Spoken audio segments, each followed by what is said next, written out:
नमस्कार मित्रों, मैं Chandrashekhar Birthare CSB film acting course के 16वें एपिसोड के दूसरे भाग में आपका स्वागत करता हूं।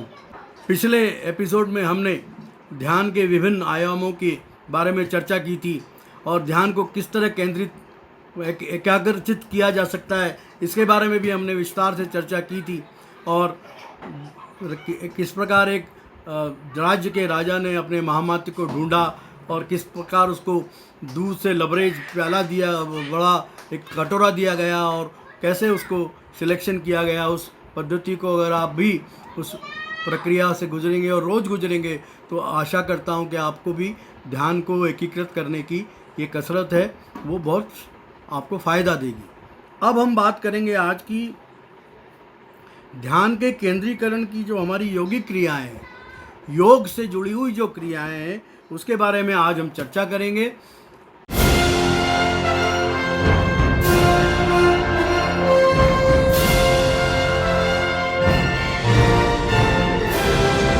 तो मित्रों, हमारे यहाँ ध्यान को चित्त की एकाग्रता के लिए बहुत सारे कसरतें बताई गई हैं, जिसमें हमारे यहाँ प्राणायाम को बहुत ज़्यादा प्राथमिकता दी गई है। प्राणायाम भी बहुत प्रकार के होते हैं, लेकिन अगर हम अनुलोम विलोम प्राणायाम करें, जिसमें अनुलोम विलोम प्राणायाम में सांस को दाहिने आपका हाथ है, दाहिने हाथ का अंगूठा आपके दाहिने नथुने पर रखा करके बाएं नथुने से गहरी सांस लेना पड़ती है और उसके बाद तत्काल उसको अपने दाएं हाथ की प्रथमा उंगली जो रहती है उससे उसको रोक के और सांस को उधर निकालना पड़ता है। फिर इस तरफ से सांस लेके उधर निकालना है। इसमें सांस को रोकना नहीं है, सांस गहरी भरना है, एक तरफ से छोड़ना है और एक तरफ से निकालना है। तो ये अनुलोम विलोम प्राणायाम अगर आप रोज़ाना नहाने के बाद या किसी पूजा पद्धति जो भी आप अपनाते हैं उस समय आप 10 बार से शुरू करें और इसको कम से कम 50 बार तक अगर ले जाएंगे तो आपका ध्यान का केंद्रीकरण हो जाता है, ध्यान लग जाता है। उसके बाद आंखें मूंद के आप अपनी दोनों भौहों के बीच आपका आज्ञा चक्र यहाँ होता है, यहाँ आज्ञा चक्र होता है, उस पर ध्यान लगाना चाहिए। प्राणायाम 50 बार अनुलोम विलोम प्राणायाम करने के बाद तो आज्ञा चक्र पर अगर आप ध्यान लगाएंगे तो धीरे धीरे धीरे धीरे आपके मन में विचार धीरे धीरे खत्म होते जाएंगे और आज्ञा चक्र पर लंबे समय, ऐसा नहीं है रोज़ आप 5 मिनट करें, 10 मिनट करें और धीरे धीरे धीरे जब आपको आदत होगी तो आपका ध्यान जो है आज्ञा चक्र पे लगना शुरू हो जाएगा। अब एक और दूसरे प्रकार का प्राणायाम होता है जिसे हम कहते हैं कपालभाति। कपालभाति में क्या होता है, ये किसी व्यक्ति जो विशेषज्ञ है योग का उससे सीखना चाहिए, उसके देखरेख में ही करना चाहिए। कपालभाति में आपके सांस को बाहर फेंकने का होता है, जैसे मैं आपको करके बता रहा हूँ।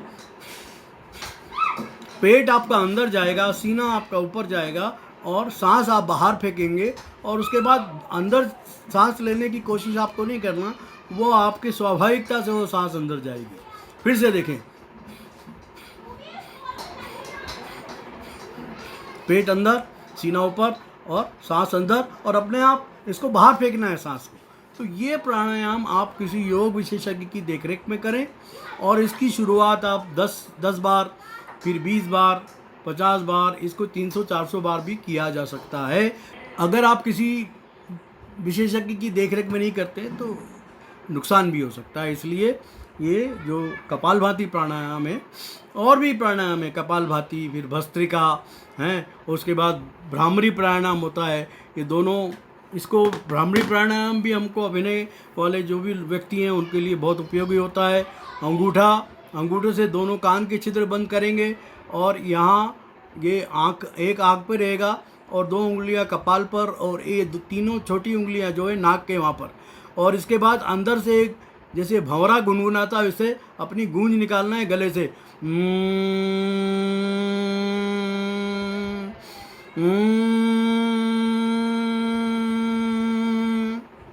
तो इस प्रकार भ्रामरी प्राणायाम जो है वो आप करें और उसको भी 10 से 15, 20 ऐसे धीरे धीरे बढ़ाते जाएं।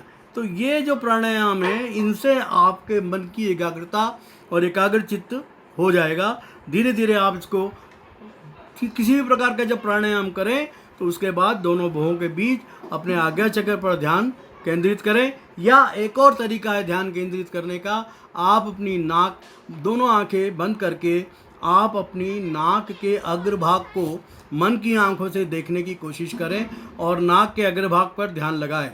ये भी एक ध्यानस्थ होने की एक प्रक्रिया है। दूसरा एक और हमारे यहाँ बहुत चलता है जिसमें ध्यान को बढ़ाने की और आंखों की शक्ति के लिए त्राटक किया जाता है। आप दीवार से 1.5 फुट की दूरी पर बैठें और अपनी आंखों की सीध में एक काला सा बिंदु बना लें पेंसिल से और उस बिंदु को बिना पलक झपकाए आपको देखना है। धीरे धीरे जब आपको अभ्यास हो जाएगा तो ज़्यादा समय तक देख पाएंगे और आपको पलकें नहीं झपकाना है। आप भले ही 30 सेकंड करें, 40 सेकंड करें, धीरे धीरे उसको 60 सेकंड पे ले जाएं, पर इसमें भी किसी विशेषज्ञ से राय ज़रूर लें आप, ठीक है। अब इसके बाद आपको एक और आसन जो बहुत ज़रूरी होता है वो करना चाहिए, उसको कहते हैं शवासन। शवासन में क्या होता है कि आपके शरीर को बिल्कुल ढीला छोड़ना पड़ता है। आप लेट जाएं, पीठ के बल लेट जाएं और आपके दोनों हथेलियों और आपके शरीर के बीच में 6 इंच का अंतर होना चाहिए। आपके दोनों पैरों के बीच में 1 फुट से 1.5 फुट का अंतर होना चाहिए। पूरे शरीर को शिथिल कर दें, रिलैक्स करें और फिर अपने शरीर के सिर के बालों से आज्ञा देते हुए पैर के अंगूठों तक जाएं। जैसे मेरा जो है सिर जो है वो विश्राम कर रहा है, मेरी दाईं आँख विश्राम कर रही है, मेरी बाईं आँख विश्राम कर रही है, मेरी नाक विश्राम कर रही है, मेरा मुंह विश्राम कर रहा है, मेरी जिह्वा विश्राम कर रही है, मेरी ठोड़ी विश्राम कर रही है, गला विश्राम कर रहा है। ऐसे कहते हुए दायां हाथ, बाएं हाथ की उंगलियां, दाएं हाथ का अंगूठा, बाएं हाथ का अंगूठा, फिर इसके बाद सीना, पेट और उसके बाद जांघ और उसके बाद आपका घुटना, आपकी पिंडली, आपके पैर के तलुए, पैर की उंगलियां, पैर का अंगूठा, यहाँ तक जब जैसे जैसे आप इनको विश्राम की अवस्था में होने के आदेश देते जाएंगे, हो सकता है आप पाँव के अंगूठे तक जाते जाते आपको नींद आने लगे, लेकिन सोना नहीं है। अपने आप को उस मुद्रा में, शवासन में देखना है अपने शरीर को।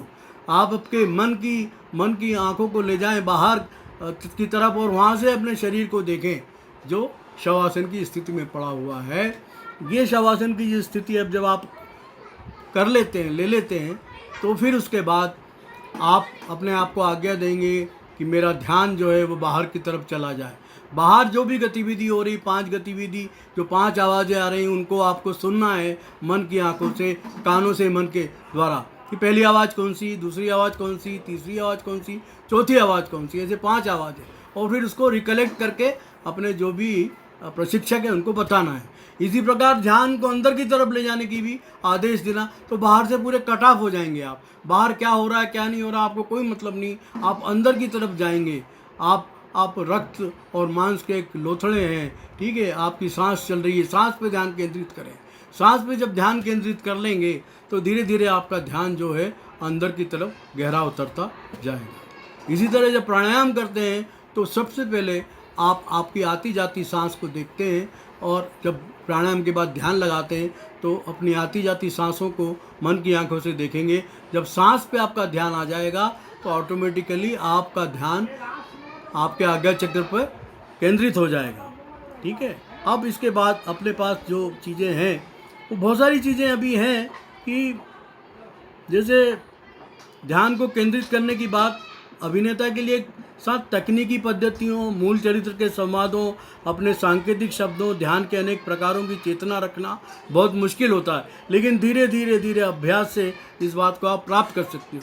अब उन्होंने स्टैनिस्लावस्की ने उदाहरण दिया कि सर्कस में एक आदमी बहुत ऊपर और 2 हाथ से, जबकि वो पाउडर भी लगा लेते हैं और 2 हाथ से अपने आप को साधते हैं और फिर वहाँ से उड़ी लगाते हैं और फिर दूसरे झूले पर पहुँच जाते हैं और वहाँ से जो कूदते हैं तो फिर पहले, और वो सब कैसे होता है?